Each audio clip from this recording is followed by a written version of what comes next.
Hello everyone and welcome to episode 6 of Twitch Tales Cartographer. Where did we leave off in episode 5? Well, let's find out. Sisters, I have interesting news for you this time. I met a hill giant, but I'm getting ahead of myself. You know, I've arrived on Drenwell Fine and headed up into the swamp to map it. I encountered quite a few difficulties. For the first thing, I was attacked by what people are only just calling a shambling mound. A ball of vegetation that seemed to zap me with electricity. After dealing with that, I managed to encounter some swamp elves. They were not exactly hospitable, but I get it. Maybe they were worried that the king was mapping the area so that he could log their forest, their swamp, and I'd be pretty inhospitable too if I thought somebody was going to take out my world. I stuck around to try and map the swamp a little more though, and got attacked by damn sturges. You know how bad they were. You remember when, I don't know if you were too young to remember, Maya, but you got bitten pretty bad by sturges one summer. We thought we were going to lose you, but you pulled through. Always been pretty hardy.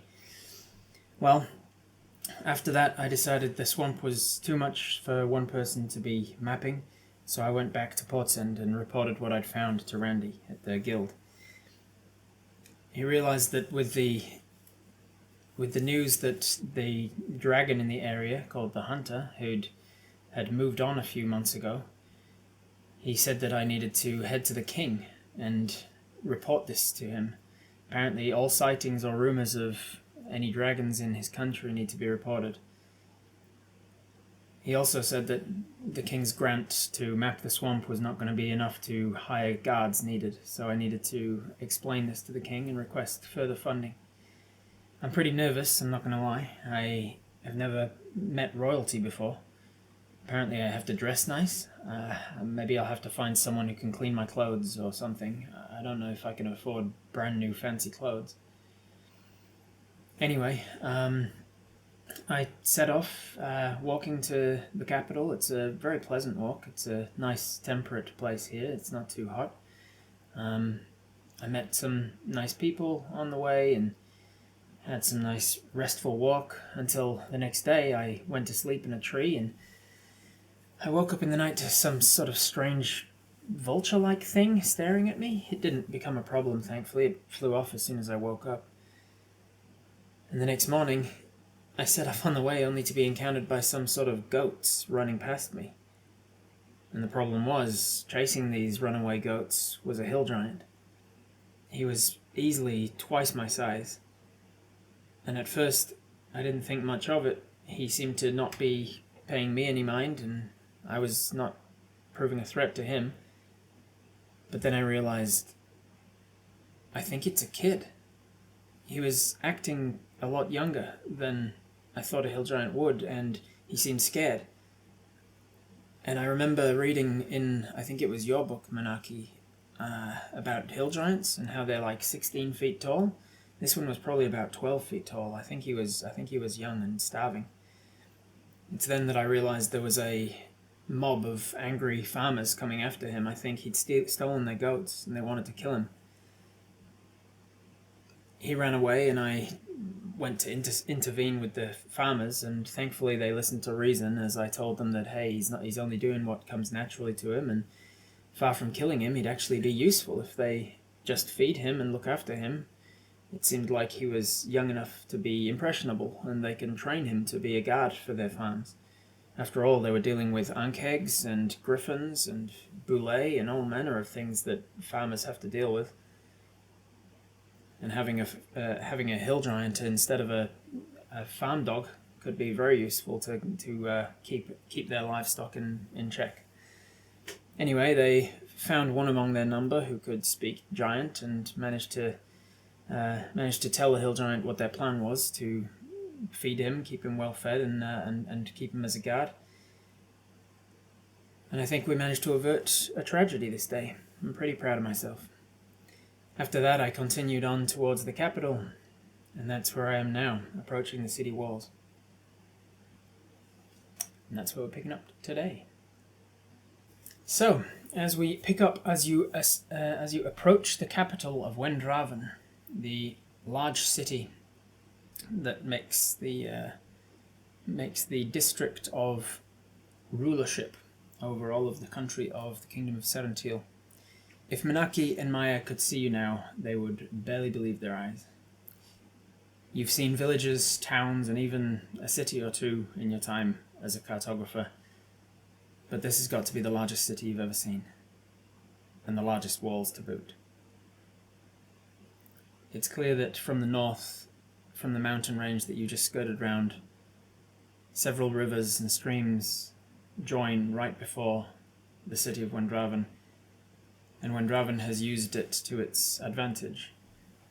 The natural defence that this river winds around a bend and offers has led to an excellent place to build a capital.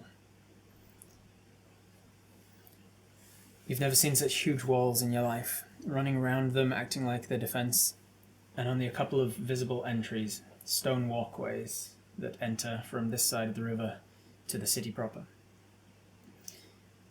On this side of the river, however, outside of the city walls, sprawling miles of farmland. You can only imagine how many people must live in a city this size to require such farmland of vast magnitude as this. So you continue walking, getting closer and closer to this looming city with its unmistakable skyline of the palace, the Arcanist's tower, and a large, thin, cylindrical tower in a different district of the city. You get closer and closer to farmland and you start to see bustling life. There's farmers trundling round on wheelbarrows and carts. You see horses and even children playing in fields.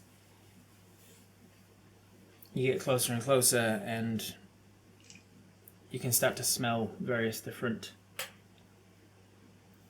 senses. There are unmistakable smells of fertilizer and manure, but as you're closer to the city, you can also smell some of the industrial elements.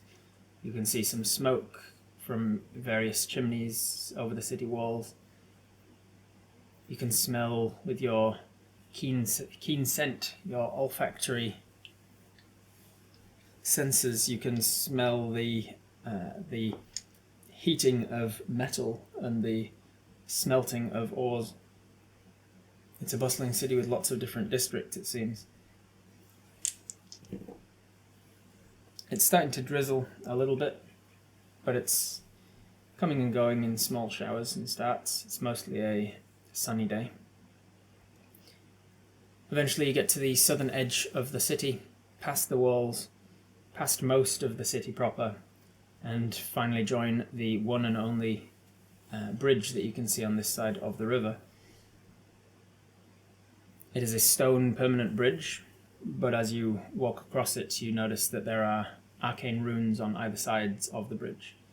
You're not sure exactly what they mean, but I'm going to get you an Arcana check just to see if you are studied at all in Arcana, see if you know anything about these arcane runes. That is a 14 on the dice. You're not proficient in Arcana, so it's just a +1 from your intelligence. There's a 15. With a 15, you recognise that they're probably of the more explosive nature, the evocation school of magic. You wonder for a moment why they would have explosive runes on a stone bridge into the city, but then you remember that if the city was ever under siege, they would probably want to destroy the bridge in a hurry to prevent outsiders from getting in. You walk across the bridge, approaching the front gates to the city, the outer walls. You can see that the walls are about 40 feet high, and as you get closer you realise that they're at least 10 foot thick. They are incredibly durable and sturdy walls. There are a few guards on duty, both patrolling on the top of the walls and 3 or 4 guards on the front gate as well. You recognise from what they're wearing that these guys are part of the Knights of Kovosna, the City Watch and the Town Watch faction that essentially make up the police force and town guards. Along the stone walls you see intermittent defence towers from which ballista are aimed and fired, and you can see a large stone gateway that's holding a thick wooden gate and an iron portcullis as well. The iron portcullis is raised and the gates are open. The guards are not standing blocking paths. People are allowed to come and go as they please, and as you're walking across the bridge you are passed by a young family who has obviously got some sort of a picnic, and they're heading out to the fields outside of the city to have a nice, enjoy the nice weather. Approaching the city walls and the gates proper, you see that the guards on duty don't seem to pay you that much mind. They acknowledge you, but they're not double taking. They don't seem to be off put or perturbed or even confused or curious as to what you are.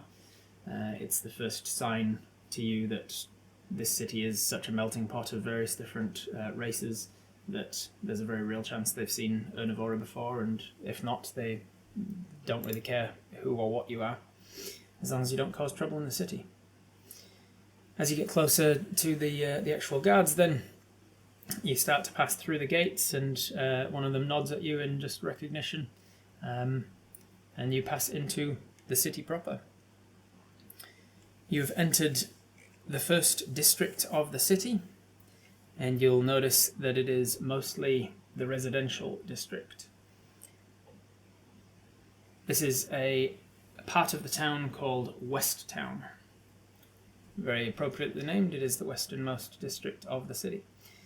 And in West Town it is mostly where the shops, the artisans, the labourers, and the farmers' markets are. But looking around as you enter, you realise, oh, it must be a weekend of sorts. You've entered on a Cinta Day, and Cinta Day is the one day of the week where nobody works. None of the shops are open, none of the farmers' markets are in full swing. Everybody is doing enjoyable and recreational activities instead. So what do you want to do? You're in the town of West Town within the city of Wendraven. Welcome to the capital. Do we need to find fancy clothing and learn how to curtsy for the king? Well, you can either try and find fancy clothing, or you can find a tailor to just clean up and mend the clothing you've already got. You could find a bathhouse and bathe and wash your clothes there as well. Or you can just go as is. Is there a local branch of our guild? Maybe we could check in there, get some information, find a place to get clean clothes. There would be a guild hall for pretty much every faction that there is here in Wendraven. Won't find anywhere to clean our clothes today. Everything's closed. Everything is closed on a Cinta Day. There are things that are open that are recreational in business. It's just that they do not do business on this day. You're allowed to go and enjoy your recreational activities, but you're expected to give a donation of sorts rather than it actually being officially business. Bathhouse cleanup, mend clothes. Bathhouses and places of business that are doubling as places of worship are definitely open on these days, because you need to be able to worship on your day off as well. Alright, a lot of people saying bathhouse, then you will have a look around for a bathhouse. It will not take you very long, I don't think. Let's just quickly, let's see. 17 on the dice plus your investigation. So it doesn't take you very long to find a sort of temple district, as it were.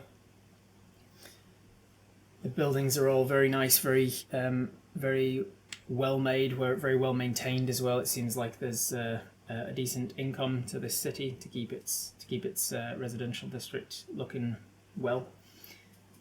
Doesn't take you long to find an area where there's slightly more temples and places of worship than residences and shops.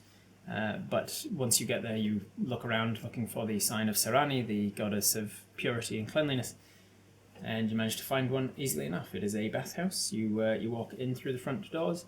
There is somebody an acolyte to Serani on well, not on duty because they're not technically working. They are technically offering their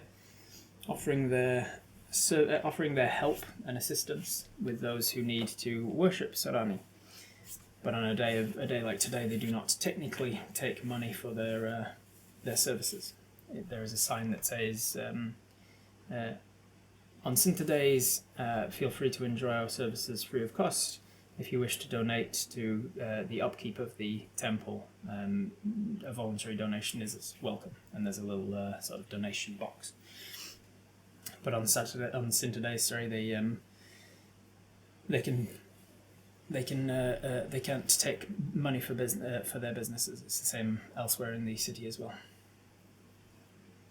So there's a person on an acolyte on duty, for want of a better word, and she's a human woman, relatively young. She's wearing a very bright white clothing, bright white robes as a sign of how clean it is. It's very easy to show any dirt, and it's kept immaculately clean. There is in the entrance hall to this temple, just before you head into the large sort of proper worshipping rooms, where you'll find the individual baths. Just in the entrance hall alone, there is a large stone, probably about the size, a little bit bigger than a bowling ball, maybe not quite as big as maybe a basketball size smooth stone on top of a plinth, and there is a relatively large and easy to read plaque underneath that's written in 3 different languages, the common language, Humanic, and Elvish, and it says cleansing stone. And then in smaller writing underneath it says, place your hands on the stone and it will clean your clothes. It's basically a prestidigitation stone where if you apply some sort of physical touch to it, it can sap the dirt and smells and things from you. It's the easiest and quickest way to get clean, but it's also not the most thorough. It won't necessarily take out stains, it just takes out the top layer of dead skin and dirt. I love that poor people, homeless, etc. can use services for free 1 day of the week. Yep, that's all part of it. It's sort of an agreement that the gods made with Listalak, the god of money and possessions, who wanted every day to be a service day. God of capitalism, essentially. And the other gods were like, no. Will the king grant us an audience on a day of leisure? You don't know. You don't know anything about the king. You'd have to ask somebody. Get cleaned up and hit the guild. So I think more curious than anything else, you place your paws out and touch the sides of the stone, kind of looking across to the acolyte, who says, "Yes, that's just like that. Just put your hands on either side of it and just think about its cleansing properties, and you'll find yourself a lot freshened up." And you do so. You place your paws against the stone. You feel like it's colder than you'd expect for it to be. But as you touch it and think about cleansing, you feel this like even colder nature come from it, as if there's a stiff wind that's sucking from your body and your hands and your clothing into the stone. There's almost like a rippling of your clothing as it sort of vacuums towards it. There's also this wind chill that comes with it that kind of gives you a shiver down your spine as you touch this thing. But the very surface level of dirt and grime and any sort of sweat or body odor that you may have accrued on the journey on your walk is removed from you. You are clean to a surface level, but many people prefer the full bathing experience of actually being able to get into a bath and obviously soak and wash their clothes as well to get any deeper stains out of it. And sure enough, as you finish this using this stone, the acolyte to Sarani says, "If you'd like, there are available.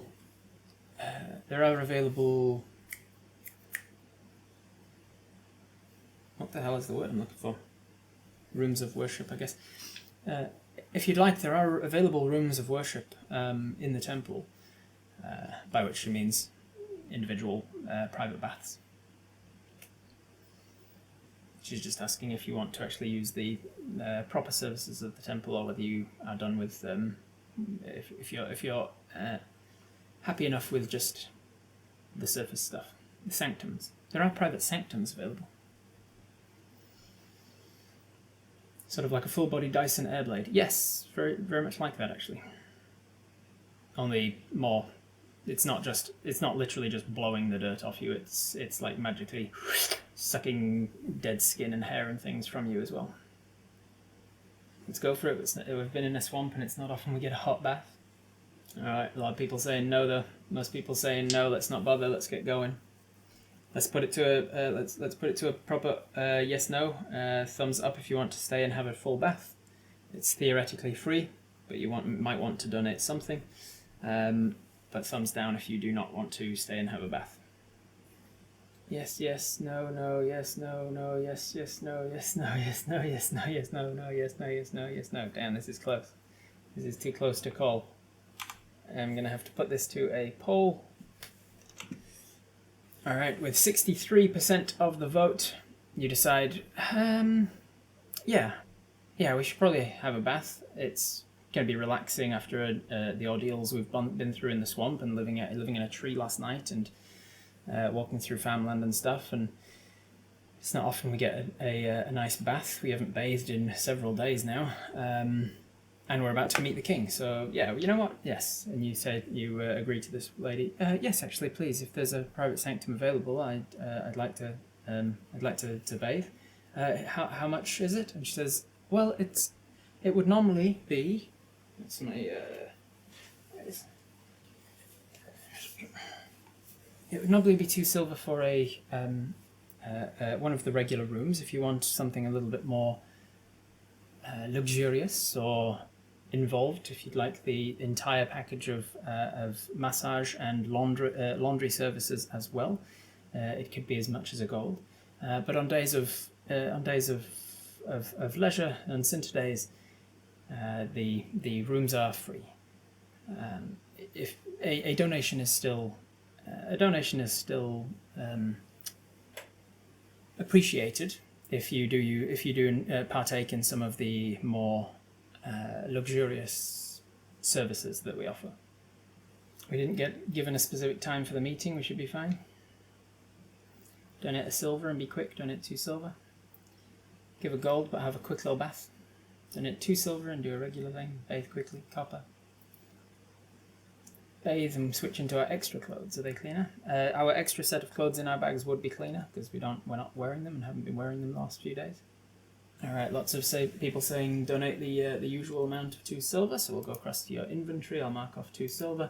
You say, excellent, thank you for that. And you drop in 2 silver into the donation box, and she says, thank you very much. That's very kind of you. Okay, so you head into the bathhouse following this lady who's the acolyte Sirani, and she walks you through into the main temple hall. You see that it's an enormous high-ceilinged room. There are individual rooms off to the side, and there is a large pool, sort of like swimming pool situation, like a really long, thin one. That's the communal one. So most people, if they are just paying the minimum, will get into this communal pool and bathe there. Otherwise, there are private rooms on either side, and there's even larger ones that go up a balcony, like two circular stairs, curved arched stairs around a large central fountain, a water feature that's pouring down fresh water, pure water into the communal pool. And then on top of that, there's other like jacuzzi-like ones that are a little bit more private. You still have sort of almost an infinity pool looking situation to bathe in up there. The more wealthy people tend to go up onto that one there and look down. You'll see that there are silk ropes across the bottom of the stairs leading up to the top one. So on Cinta days they close off the one that's usually very fancy and expensive. Otherwise people will just use them on the free days, and then they don't get much service using them throughout the week. So they do still offer the service of getting clean, but they don't have to offer the most luxurious options. She walks in and sort of gestures to any of the rooms. Any of the rooms that are available, you're welcome to use. Thank you very much, eh? And then you head into one of the private rooms and close the doors. There's hooks on the walls for you to hang your clothing. There's also a smaller pool that's kind of like a jacuzzi, got a lot of bubbles in it. That's just kind of, as soon as you close the door, it starts bubbling. It's too small for a person to go into, but you'll see a sign above it that says clothing placed in here should be clean by the time you are. And so you think, oh, okay, well, give that a go, I suppose. You take off your traveler's clothes and pop them into this essentially bubbling like jacuzzi looking thing that's going to try and clean your clothes a little, and then you sink down into the private bathtub. It's like the length of sort of a bath and a half, only it's as wide as it is long as well. A square bathtub that's long enough for someone like the size of you as 6'7" Univora to sort of really stretch out. And it's also designed with this natural kind of ergonomic base to it, where your legs can rest in a nice way. Once you're into the still water, it's a nice sort of room temperature temperate thing. It's not warm or it's not hot. You look around, there's no taps or anything. You look around to see if there's anything else that there is, and you can see that there's a small, like a nightstand or a bedside table, sort of a table. And on there is a little bell and a sign that says "Ring for any services." And you can see that there is a little bottle underneath, well, a selection of bottles on the shelf below it that is various different bubble baths, essentially.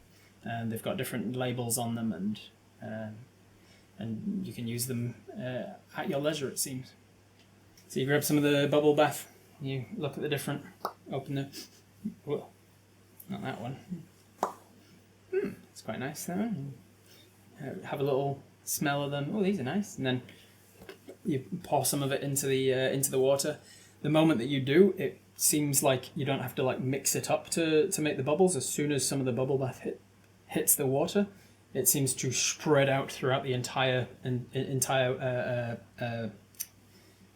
bath that you're in, the pool that you're in, and immediately start to foam up to the level where you require it to be. Not only that, but there's some sort of exothermic reaction that's happening between the bubble bath and the water, which means that by pouring in the bubble bath in the first place, you heat up the bubble bath, the actual water itself, to a level that's more like a very relaxing warm bath rather than a just room temperature water while it was just sitting here. This experience must be new to us. It very much is. Not all the bathhouses in the world have these sorts of services. This is a very wealthy bathhouse in a very well-off city. Accidentally put in too much, the room fills up with bubbles. Yeah, I think you did put in a little bit more than you were anticipating, because you didn't expect it to be this sort of a reactive thing. But you put the bubble bath away and you make yourself a bubble beard, bubble mohawk, have a little fun playing around in the bath for a little bit. And then you notice that on the other side of the bath, there's a small shelf just within arm's reach of the bath itself, so you don't actually have to get out. And on there is a series of different scrubs and loofahs and longer handled back scrubbers and all sorts of that stuff. You have a look at them. You notice that the shelf that they're hanging on, every hook that they're hanging on is like a very small version of the cleansing stone that you used outside in the foyer. And when you put it back on, it automatically sort of sterilizes and cleans the back scrub itself as well. You can see that as you hang one of them back on after scrubbing with it, it goes, it seems to have this sort of sucking sound from it. As a dog bather, I've definitely done the bubble mohawk. Nice. Go ahead and take a really good scrub. We won't get a chance like this again for a while, I bet. Yes, most likely not. Alright, so you scrub. You enjoy bathing in the bubbles a little bit. You realise that the task ahead of you is going to require you to understand etiquette and be in your best behaviour in front of the king of this country, it seems. And once you've rested sufficiently, essentially short rest if you need it, but I don't think you've got anything that you can get back. No, you're already at full effort, I'm pretty sure.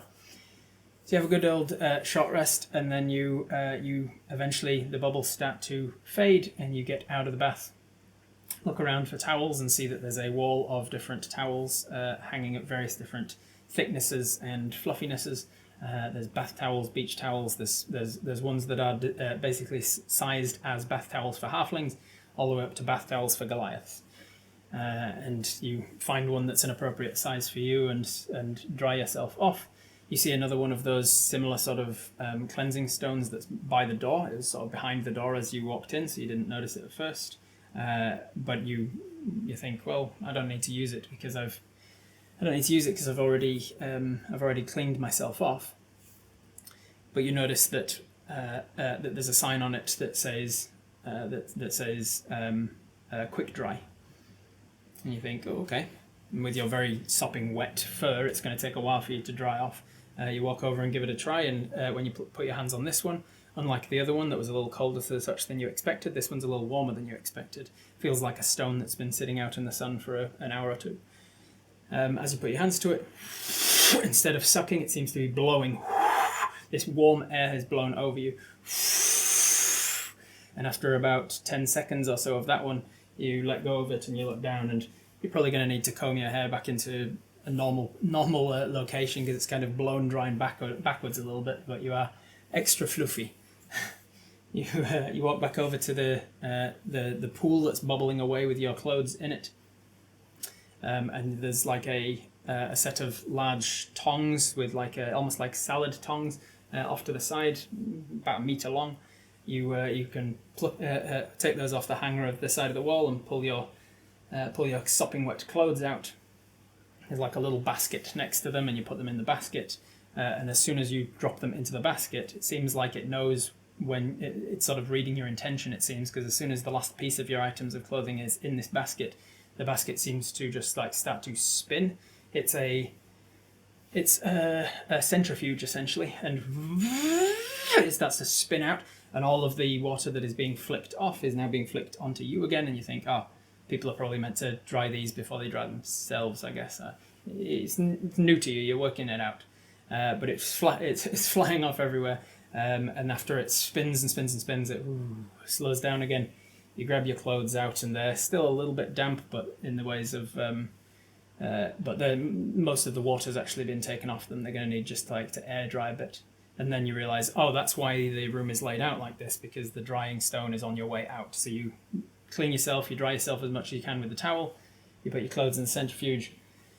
Then on your way out, when you're still sort of kind of a little bit damp, you dry yourself off properly. And you go, okay, so you spend a few minutes putting all your clothing back on again. You're a little bit damp again, so you put your hand back on the drying stone. It dries you off, and you open the door and leave.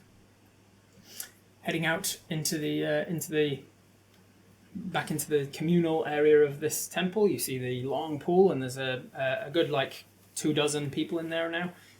Some of the younger kids are using it like a more of a swimming pool situation. Some people have got bathers on, others are naked. You just, you nod to the people who are double taking your way to see an urn of aura coming out of a private room like this, and then you walk out into the main foyer of the thing. The lady nods to you on your way out. You'll notice that because you didn't require more luxurious services, your clothes aren't any like deeper stains in your clothes have not been removed, but they are essentially clean now. You're fluffy. Kids might want to snuggle us. Yeah, you do look like a fluffy bear. You look like you're a lot bigger than you do usually. Normally you've got very thin, noodly arms, but with very fresh, clean, scrubbed fur and that have been blow dried. You are a little bit standing on end, a little bit fluffier. All right, you head back out of the temple into the city streets. You are clean. You are fresh. Your clothes are as clean as they're going to get without professional services to clean them and mend them and things. Obviously, the cleaning and blow drying of your clothes did not fix any tears or frays or anything that started to get a little bit threadbare or anything like that in your clothes if you've been wearing them a while. But then you're not in any way like peasant clothing. You did well enough for yourself as a cartographer back home in Ronajaya that you have decent clothes. Noodle becomes Poodle. Niwha Poodle Moruki. Yeah. Guild next. Find some information and guidance on the best way to approach the king. Onto the guild. Okay, you're going to try and find the guild hall. The guild hall of the Artisanal Alliance. Do our clothes look okay for the king? you don't know what standards the king has. You don't know anything about kings or royalties. So if not, then I'm sure somebody will tell you.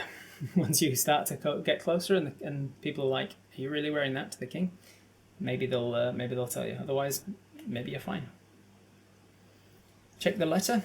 You check the letter out of your belongings, your satchel bag. Obviously, you didn't put that in the wash.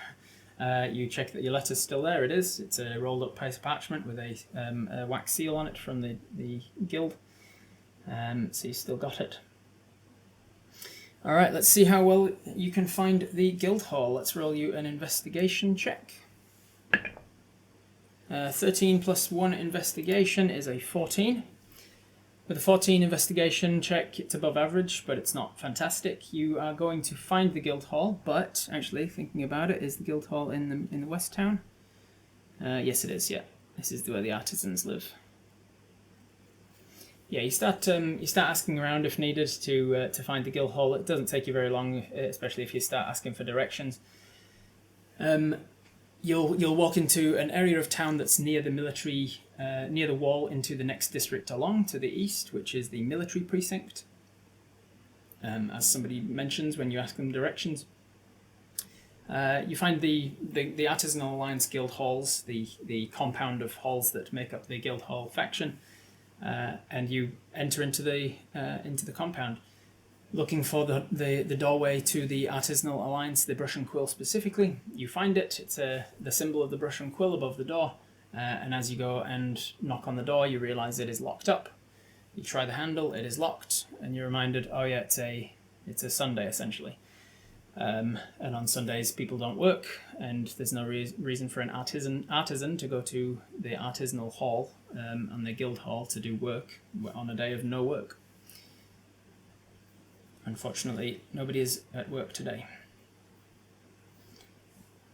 It is probably into the... it's around about noon at this point, probably about a little bit after noon. This time of year, spring, moving in... Would have been early, it's about noon or 1 o'clock. Would they not live nearby? They might. You want to just start going knocking on doors and seeing if there's anybody around that lives nearby, or do you want to do something else? Do you want to try and head straight to the king, or do you want to take the rest of the day to do anything else in town while you wait for the things to open? I'm so excited to see the king. Just for reference for people, Spidey NZ, he's the only person in any of my games in the 9 years that I've been playing D&D, he's the only person that's ever in-game met King Daemon. So that's why he's so excited for you guys to meet the king. There's been a lot of talk of King Daemon. King Daemon has been referenced in many of my games, but he's the only person that's ever actually met the king in a game.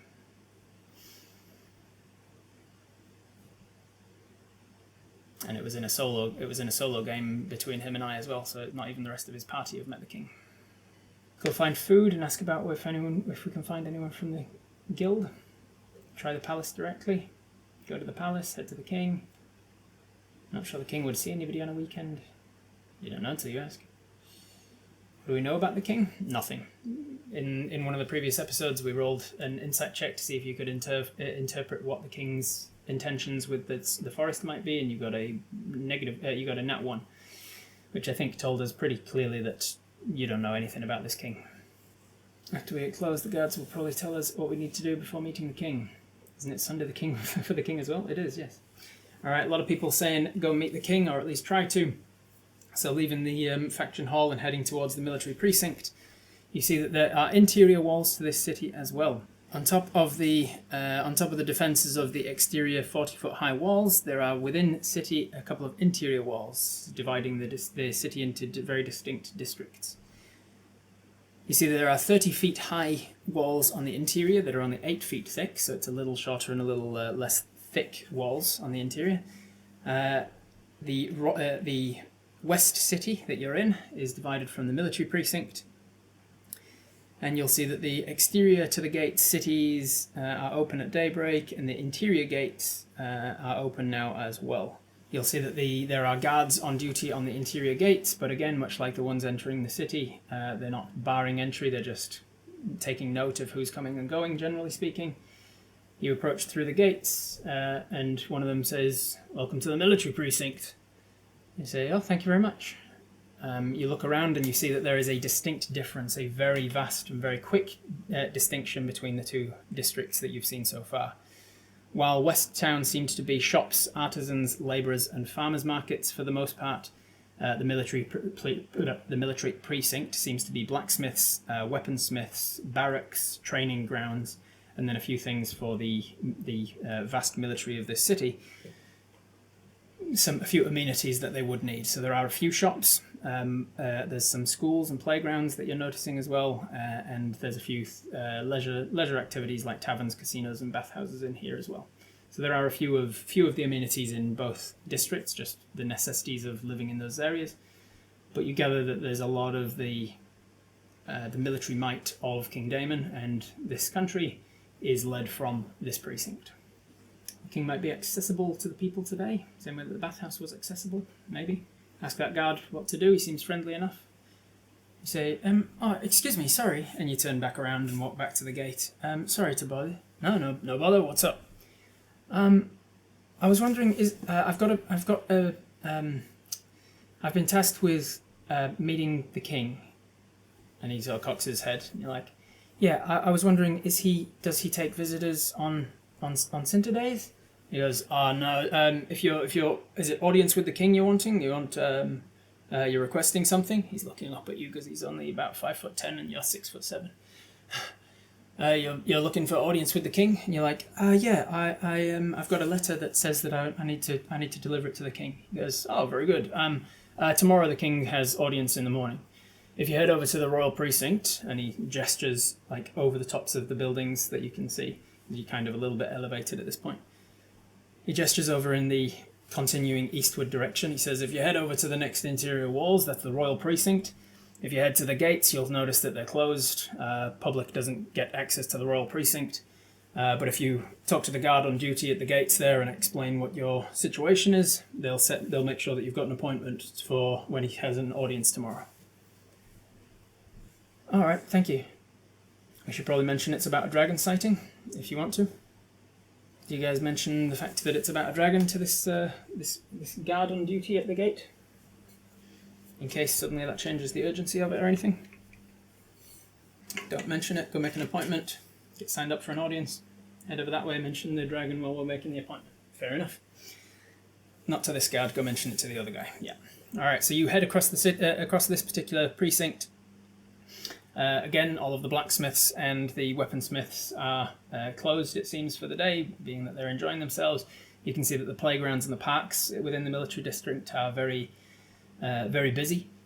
As you're walking east from where you entered this military precinct, you notice that there's a very large tower, the very thin cylindrical tower that you noticed coming on into the city. You wonder why a tower needs to be so tall and thin like this. It's a brickwork tower that stretches a couple of 100 feet into the air, and it doesn't seem to have like a pointed roof. It doesn't have windows.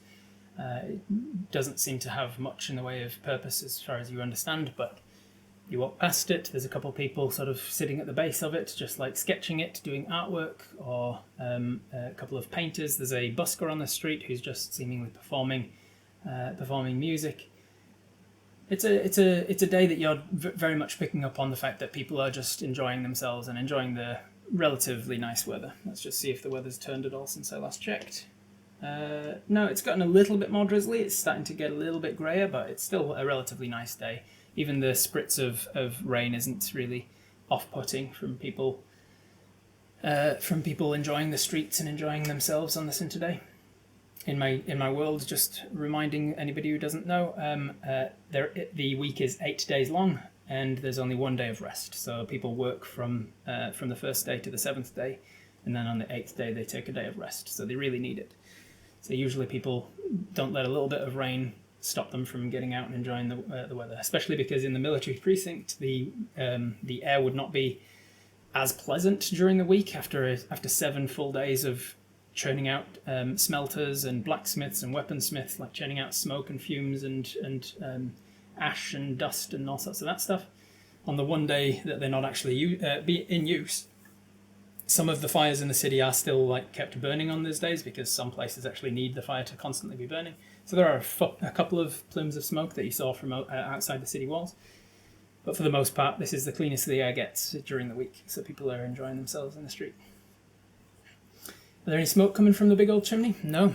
Doesn't look like it's a chimney. There's nothing coming out of it, but that might be because it's a weekend. You're curious enough to ask one of them, excuse me, what's the, and they, oh, jeez. Hey, sorry to startle. I was just wondering, what's the tower? Oh, you're not from around here? No, what's it for? It's where they make ball bearings. Basically, it's a lead drop tower. So back in the day, how they used to make ball bearings or buckshot for muskets and things was that you take very hot molten lead and you drop it a long way. As it drops, it enters zero gravity, essentially. It enters free fall, and so all the forces on it. You see like a kind of like the blood drop here, the raindrop shape, the stereotypical raindrop shape. That's not actually the shape that raindrops actually use when they are in free fall. When they're in free fall, they turn into a perfect sphere. So you drop molten lead out of the top of the tower, and it falls for far enough that it hits cold water and immediately solidifies. And so, in a world where you can buy thousands of ball bearings at a shop for like a gold piece, my world building way back in the day, this is something I came up with like when I was first coming up with the world and looking through the PHP and being like, what are the world building implications of you being able to buy 1,000 ball bearings in a world of like a basically fantasy medieval town?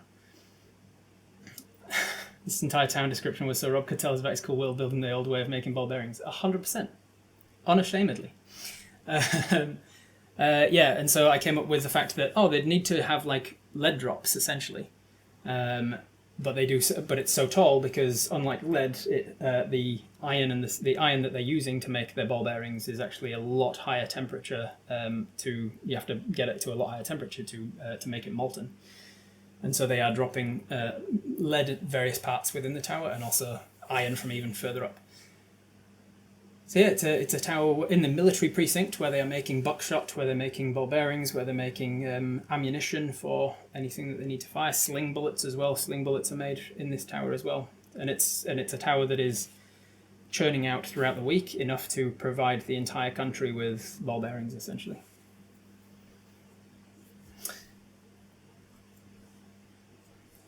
This artist who's doing a sketch, he's working on foreshortening, is it called, or the perspective shifting? What's it called when something seems to taper off into the distance, even though they're parallel lines? That thing. This artist is sitting on the street trying to work on that by looking up at the base of the tower, from the base of the tower, and looking up, and he's trying to get his perspective work practiced. Guns are a common thing here? No, not at all. Guns are just about starting out in the world, not in this island, but in another part of this country. There are hobgoblins that have just developed guns. They're in the sort of prototype stage, and they've started to move out into the wider world a little bit. The guy Spidey in chat, he's in one of my games, and he's actually he defeated a hobgoblin and stole one of the shotgun prototypes. So he actually has a shotgun in his game.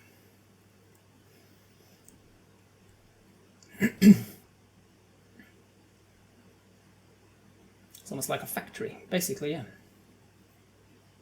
Do you have any tips for them? Offer tips? Well, you're a cartographer, not necessarily an artist. So let's see. Let's have a look and see if you notice anything about their drawing that you could offer unsolicited advice on. Now that's a 7. You have a look and you think, there's nothing that they're doing that I could immediately correct, and probably a little rude to offer at this point. If they were like way off and I felt like, yeah, you could offer them something without it feeling rude. But no, they're doing a pretty good job. So you thank them for thank him for telling you what the situation is, and you continue on towards the inner walls. You head off to the inner walls. Eventually, you see the gate through to the royal precinct, and sure enough, as expected, the gate is closed, and there are 2 guards on duty at the gate. They seem to be talking amongst themselves. They're doing a good job of actually staying on guard, despite there being very little to do. It must be a very boring job for them. You realise that they're dressed in Knights of Kavosna regalia, and they're just kind of entertaining themselves with just conversation, I suppose. As you walk up to them and approach, you notice them start to pay more attention to the surroundings because someone's finally approaching the gate. And you approach one of them is let's say he's a half elf, he's a Bridden, and he's looking a little older. He's probably in his 40s equivalent, so for a half elf he's probably in his 80s or so. Hi. Sorry, I was told to come over and make an appointment. The King's seeing audience with people tomorrow. That's right. Yes, the King sees people from dawn till noon on Fin days. Okay. Do I need to make an appointment? You don't need to make an appointment, but it does help in case it's very busy. We make sure that we see the people who had the appointment first. Could I make the appointment? Of course. Would you mind? And the other guy goes, yeah. And he heads into a little guard tower that's next to the gates. This is, of course, it's your business if you wish to remain private. But may I ask, is there a particular reason as to the appointment that you'd like to seek audience with the king? You say, yes, actually, it's about a dragon. Just as the other guy's coming out with the book, and he goes, okay. Comes over, opens up the appointment book. About a dragon, you say? Yeah, about a dragon. Well, I haven't seen a dragon myself. Just to get ahead of that, I'm your exposition cantrip. I'm Moruki. I'm a cartographer. I was sent here to map the Drensal, apparently on behalf of the king. Blah blah blah. While I was there, they said that there was a dragon in the area until a few months ago, and then it stopped coming. Da da da da da. And he's like, right, yes. Well, thank you very much for coming by. It's much appreciated. Your name again? Niwha Moruki. Do you know how to spell that? He doesn't make an assumption that you know how to spell that, because a lot of people in this sort of a time don't put a lot of education into needing to read and write. There's a lot more illiterate people in the world. But you say, yes, yeah, I know how to spell it. It's you spell it out for him. Niwha Moruki. Niwha Moruki. Right. If you turn back up to the gates here right before dawn, you'd stand the best chance of being seen first. Right. Thank you very much. I'll see you tomorrow then. They don't seem to be thrown by as being an Avora. No, not for a moment. Neither of them seemed to double take. Neither of them seemed to be shocked or show any sign of taking note of the fact that you are not human or necessarily humanoid. Well, you are humanoid, but not human or elf or dwarf. Not one of the common races. They didn't seem to care. Ask them about clothing needs and customs. As you're walking away, thank you, I'll see you tomorrow. Oh, actually, sorry, one more thing. I've just got cleaned up and I went to the bathhouse. Is this? And he cuts you off and says, whatever you're wearing is perfectly fine. There are no dress codes for meeting the king when you seek audience with him. I would suggest that obviously if the king would invite you further than just from his appointment hours, essentially, further than his appointment hours, then yes, dressing up particularly nicely is expected. But for his seeking audience, the king does not expect every one of his citizens to have access to the sort of wealth needed to dress up nicely just to ask him for help. He does not require only the wealthy to seek his aid. You can turn up however you look. Oh, thank you. It's good to know. Set your alarm clocks, neurons. They didn't even notice our fluffiness. Are there any sort of customs to meeting the king? He says that will be explained to you tomorrow. Yes, you are when you arrive here tomorrow, you will be taken into an antechamber. You will be briefed on how to approach the king, how to speak. It's nothing to be worried about. King Damon's a lovely man. He's perfectly approachable. We will explain all of the etiquette tomorrow. There's nothing to worry about. Oh, thank you very much. Should we plan any questions to ask? Don't know how everyone feels about that. Ask about sights to see, places to stay. King Damon seems okay so far, maybe. On the surface, perhaps.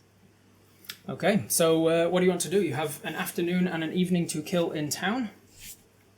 Ask the guard. Oh, sorry. One more thing. That's all right. Seems almost amused that you're apologetic for taking up time. He's literally like, this is the only thing that's happened to me today. Please stay and ask me whatever you want. I'm so bored. This is a very boring job. He doesn't say any of that. He says, any recommendations for where to stay for the night? Well, it depends on how much you're willing to spend. There are more expensive places in the... Well, you can find any region has expensive areas. There's a very, very nice place that's just down the road here, and he gives a couple of directions that way. There's a lot more affordable places towards the West Town gates, but on this side of the military precinct. Then in the West Town, there's some lovely little places, very, very much... and he looks towards the other guy, as if they're like trying to diplomatically find a way to say it. There's a lot more atmosphere. There's some really lovely bars with some really nice atmosphere in the in the West Town. There's even a couple of taverns for travellers on the road outside of town. If you really want to go travelling and explore, there's if you follow the river further down from the city walls, you find Old Town.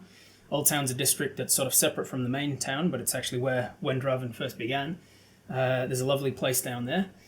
I mean, you could always camp on the road if you need. Up to you how much you're willing to spend. Find a local bar that runs fights and pick up some quick money to pay for a room tonight. You could.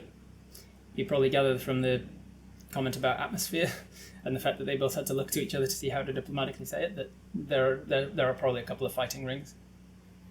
So if you wanted to find a fighting ring in town, you could find one. West Town seems more our sort of place. Maybe not take up a fight before meeting the king. We just got nice and clean. Stay close to the castle in the morning could be interesting. That's the thing, isn't it? If you stay close to the castle, you're going to be charging more. You're going to be paying more for the night. Any guild-affiliated places we could stay. Potentially, you don't know anything about this town, though, and you went to the guild hall and found that it was closed because it's a Sinter day. So, hard to find out. Wait, what did you say about Wendraven first began? There's another district of the town, so there's the Royal Precinct, the Military Precinct, West Town, and Old Town. Old Town is a district that is a little bit downstream, downriver from the rest of Wendraven proper. It's another walled city, but it's a suburb that is not directly touching the others. Going to meet the king. We don't want a black eye for that. Just be good then. All right, let's put it to a poll so that you guys can decide where you're going to stay, and then you can go set up yourself for an evening, and then you can decide what to do with your downtime once you've got a place to stay. All right, with 54% of the vote from the first poll it is, you've decided that more than half of you wants to visit West Town again. So you head back to West Town, you thank this guard, you walk back through the military precinct, back past some of the taverns and casinos, back past some, given that casinos are also a place of worship, they are open for the day, and again, they're not charging entry, they're just suggested donations, and then they make their money off of you losing at the casino. You walk past your blacksmiths and your training grounds, you see a couple more barracks. You see a couple of you probably walk past a bit of one of those settling rings as two of the guys in nothing but shorts bare knuckle boxing each other, and there's a healer on side to protect them from actually hurting each other too badly. You head back out through the other interior walls and back into West Town, where you get into the shops of the artisans and the labourers, farmers markets and such. What sort of a place are you looking for? Place with fighting, place without fighting. Let's go thumbs up if you want to find a place with a fighting ring. Thumbs down if you don't want to find a place with a fighting ring. Does not necessarily mean you want to fight there. I guess that will be another poll once we get there, but do you want to find a place with a fighting ring? Maybe either just for entertainment, or for betting, or for participating. Thumbs up if you want to find a place where there is fighting. All right, vast majority of you saying no, don't bother with this, trying to find a place that can fight. So you will not do so then. So give me a sort of a vibe of what you're looking for. You're not going to find anywhere in West Town that's squalid. You might find somewhere that's the budget option, and then you've got the option of modest, comfortable, or wealthy. So budget, modest, comfortable, or wealthy. What are we looking for? See if we can get a consensus before putting it to a poll. Modest, modest, modest, modest. Most people say modest, modest, and safe. All right. So not necessarily the most budget option, but a modest option. All right, so you're going to find a place that is going to charge, if you want meal included, then you are going to be looking at about 5 silver for a night and 5 silver for the night and meals and drinks included. To a degree. You can't feast and gorge yourself and drink them dry. Alright, so we're going to knock off 5 silver, which is just 1 gold, and add on 5 silver. And where do you find Golden Locks Inn? Yeah, why not? Alright, the Golden Locks Inn. I'm going to put that down under my random notes to add in the right place later. The Golden Locks Inn. Modest tavern / inn in West Town. 5 silver pieces a night, including food and drinks. And for that much, you also get a private room as well. It's a sort of place that has individual rooms with individual beds rather than like one big communal hall or bunk beds or backpackers sort of thing. All right, so you've got yourself something secured. It's probably mid-afternoon. 5 silver is quite a bit. I think of it these days. I try to think of it in terms of rough rule of thumb is like a gold piece is $100. So 5 silver was about $50. I used to think of it was a gold piece was like $200, and then I was like, that's just unnecessary maths, and so I just make it $100 in my head now. It makes the maths a lot easier to sort of estimate when I'm thinking how much something should be. The Golden Locks Inn. It's a place that's just right. Yeah, it's not too expensive, not too cheap, not too warm, not too cold. It's just right. All right, is there anything you want to do with your downtime? You could do activities, or we could just cut to the next morning and you've explored some of West Town and we head to the King. Now that we've got lodging acquired, we should head out amongst the town and observe the people. Rex likes staying there also. Yeah, the Golden Locks, nice, sweet ref. As long as the barmaid doesn't shed blonde hair in the ale. She's got very long golden locks, but no, she doesn't shed. They do have porridge for breakfast, yeah. They've got 3 different types of porridge. Hot porridge. It serves excellent, really bad, or really good porridge. Are the libraries open today? Yes, libraries are another place of worship. You can go to a library to Torigma or Fifka, who are the sort of gods of language and learning. And so you can worship the Fifka at the libraries. Again, usually it would charge to enter or charge to rent the books or what have you, but on Sinter days it's open, it's free and accepted donations.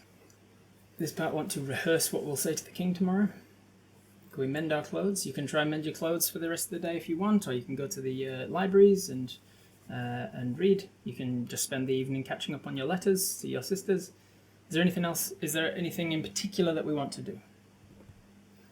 You can whittle as well. You've got whittling tools, if you remember. You are proficient in cartographer's tools, thieves' tools, and brewer's tools. So you could do some map making. You could sketch out some of the journey that you took from here from the place to the city. You could spend the evening in your room just sketching cartography stuff. You could whittle. You're not proficient in whittler's tools, but you are trying.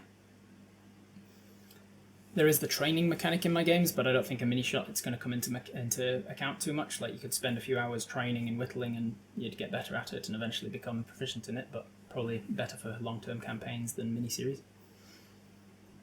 I'm voting for going to the library. I got a feel for the maps of the area, why the swamp is missing, why the king might want it mapped, that sort of thing. Head to the library, explore the city, probably not sticking around after the meeting. Alright, we've got a few different options. Library, sketch, write letters, explore the city. Alright, let's go to a poll.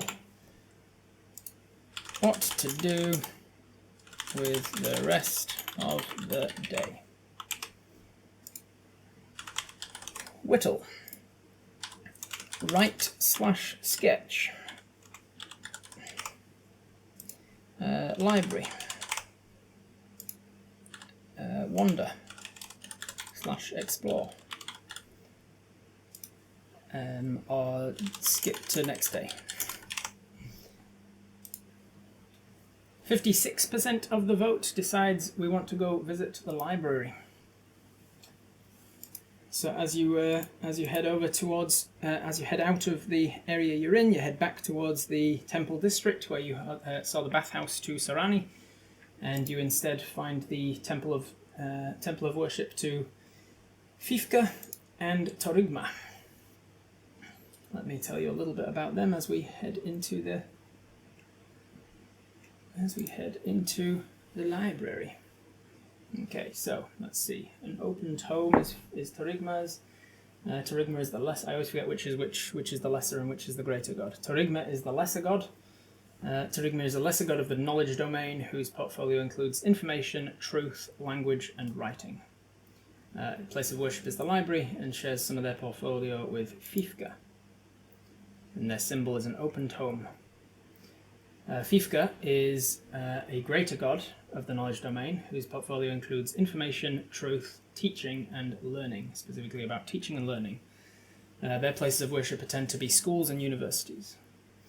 Fifka shares some of their portfolio with Torigma, and their symbol is a closed tome with an eye on the front of it. So the libraries tend to be more of a temple to Torigma than a temple to Fifka, although there are symbols of Fifka around as well, given that Fifka is actually the greater god. Torigma is kind of under Fifka. But it's specifically a library, which is Torigma's thing. So you head to a temple. It's much smaller than the bathhouse. It seems like the library isn't used as much as the bathhouse, and being that it's a place of worship to a lesser god, it's not as utilized. As I said, a lot of the population here are illiterate, so they wouldn't necessarily need the libraries. But as you head in, there is like a school corner, an education corner that has got like a big symbol to Fifka over it, where people can learn reading and writing. So it's a free service that the library offers. The acolytes to Fifka would offer the services to teach people reading and writing and literacy in general. You can see that there's a couple of children in there at the moment with one of the acolytes. You enter into it. You see that most of the temple is just a single large room that is laid out like a library. Lots of different shelves. It's sort of radial in its presentation, so they're not all parallel to the walls. The shelves are presented in such a way that when you walk into the hall and you stand on a large brass plaque of the symbol of the open book right in the center of the hall. As soon as you stand in the center of that, you can see all the way down each of the aisles to each of the books. And it also, on top of it being like very visually welcoming to a person, to not have those like barriers blocking you from the books. It's sort of a metaphor almost, and there's some sort of feng shui elements of like the flow from each of the books is coming directly towards you when you enter the temple. Not only that, but it also helps with the acolytes being able to quickly get to the books and come back with wherever they're from, because they're going out from one radial spire and bringing them back to you. On top of on the other side of these radial bookshelves is the reading areas at the back, where people can. There's lots of tables, lots of different private rooms as well, and you can take your stacks of books and read them to your leisure. Much like with the bathhouse, there is a sign off to the side that says voluntary donations are welcome. The books are not to leave the temple. So whereas during the week you can pay to actually borrow the books properly and take them out from the temple, on a Sinter day they don't allow people to take them out. You can borrow them while you're here, but you can't take them out of the library. Go ahead, Rob, tell us about your indexing system. I haven't gone that far in my world building yet, unfortunately. Predatory patience just to enjoy the book smell. Yeah, you stop for a second and take it all in. That library smell. Architectural thought through the library, love it. Want to go there. How many books would we have to read to get swamp bonus? Alright, so is there anything in particular you want to be researching about while you're here at the library? You just want to take it in? We can skip over, just sort of like generalize how you spend your time in the library. You're going to find the map section. You want to read about swamps. You want to specifically read about the Drensal swamp. You want to hear news. Curious about Old Town. Look for anything about the swamp. Maps and swamps, maps and swamps. Okay, well, you enter. One of the acolytes approaches and says, let's make them, I think they're a gnome female who heads over and says, "Hello there. Welcome to the Temple of Torigami. You're welcome to read. Do you read well? Do you require anyone to read aloud to you?" You said, "No, I'm actually a pretty good reader, eh? I was wondering, can I help you find anything?" Yeah. I was finding, do you have maps? Oh yes, we've got map books. We've got a geography section just down here. Would you like me to show you, or would you like me to get the books for you and bring them to you? I can browse if that's okay. Yeah, it's perfectly fine. We request that you don't take more than 3 books at a time to your table, but once you're done with one of them, you can take them back to the table and get more. Of course, if you for any reason are doing particular research that you require several books and it's inconvenient for you to be getting up and down, or if you have mobility issues, we can happily bring those books to your table as well. Would you require that sort of a service? Oh no, it's okay, thank you. Gnome in a place of high shelves. Yeah, there's a lot of rolling ladders that you can see. So you thank the acolyte and you head off down in the shelf that she pointed out. You start reading through some of the spines of the books. Not all of them have names on their spines. Not all books, especially in sort of a fantasy medieval world, not all books have titles or titles on their spines. But you take some out, you look at them, you're interested. Eventually, you find a couple of map books, and you find one that's how the geography of Drenwheel changed over the years. And you think, oh yeah, that's an interesting one, and you take that one back to the table. You take a couple of maps, and it's mapping the swamps of Serentiel. You take that one. You head back to the table and you start to read. Let's see what you get. Do we have massive mobility issues as a monk? I'm not sure what you mean there. Mage Hand sounds so fun to use in this situation. She does have Mage Hand. That was what I was going to say. If you asked her to come and help you get the books down, you'd be like, how is she going to reach the books? And she Mage Hands them off the shelves. All right. Let's make you an investigation check as you are reading these books and looking specifically for any information that is useful to you. 17 plus your investigation of 1 is an 18.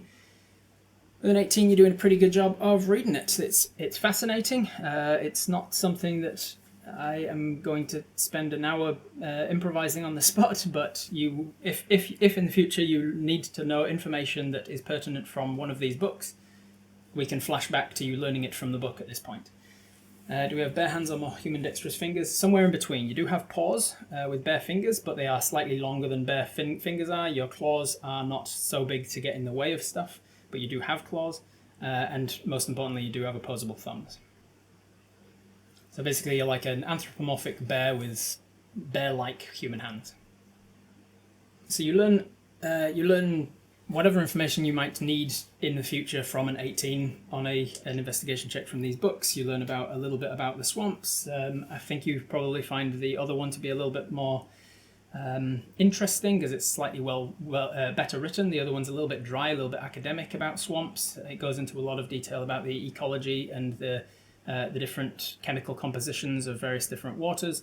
It explains for a full chapter that you end up skipping over. There's a full chapter of it explaining the difference between a bog, a marsh, a swamp, and wetlands. And by the end of you skim reading it, you're still really none the wiser. You kind of skip to the other book at some point, and you think, and basically the Cliff Notes version of the history of Drenwheel is that it used to be inhabited mostly by dwarves, with elves to the north, and the South Drenlach was largely kind of a mixing of the two. until humans arrived, started pushing back, started logging a lot of the area. The South Drenlark disappeared in a vast way.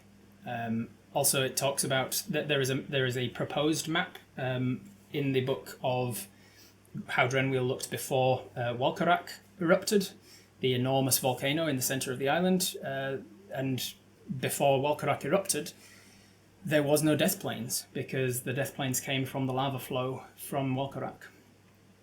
It talks about there's like an entire 4 chapters of this book that is dedicated to how the land was changing in the immediate aftermath of Walkerak erupting, and how the lava flow led to a much weaker bond between the Prenithzine, the material plane that you're on, and the elemental plane of fire, because there was a hell of a lot of heat and fire and smoke and ash and lava and things burning. It resembled a lot more like the elemental plane of fire, and so the portal parameters, as they're known, started to weaken, started to become more in place, and so fire elementals found it easier to come through into the death planes. A lot of fire storms started, much like you'd see on the elemental plane of fire. Fire salamanders and all sorts of other things like that. Creatures that could survive there were only ones that were resistant to fire damage, like there's huge tribes of tieflings there and huge tribes of red dragonborn. But otherwise, things kind of died out a lot. It also, with the addition of the death planes, it also meant that a lot of moisture from any moist air that was blowing westward from the east coast, any moist air that hadn't already been taken out by the mountain range, hits the death plains and entirely dries out, and so west of the death plains became a huge arid desert. So it talks about how after the death plains, the westland west of there became a desert.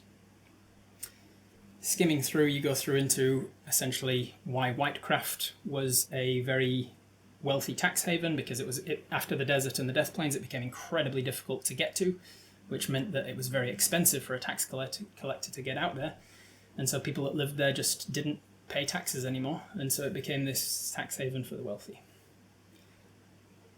Anyway, that's the long and short of it. There's a lot more to the history of Drenwheel as well, that if it becomes important, you can sort of flash back to this moment and have read it in this book. By this point, you are engrossed in the book to the point where the acolyte comes over and sort of comes up to the desk and tap tap. Sorry to interrupt. We've got to be closing up soon. Is there anything else I can help you find in the last moments before we close up? You say, "Oh, is it that time already? Sorry, yeah, no, that's enough. Thank you for your time." You go to put the books back, and she says, "That's okay, I've got these." And you're like, "Okay, thank you very much." And you get up, you leave the temple, and you realise that it has fallen dark outside. You've spent several hours in here looking at books, and you realise at this point you're very hungry. You didn't really eat today. So you head back to your tavern, and you engage in the delicious meal. You engage in a delicious meal that was included in the price of your room. It is very nice. You can decide for yourselves what it is. Some sort of meat, cheese, and vegetables, most likely, but maybe a stew of some sort. Donate on your way out? Sure. How much would you be willing to donate to the temple on your way out? A couple of silver again? A silver or two?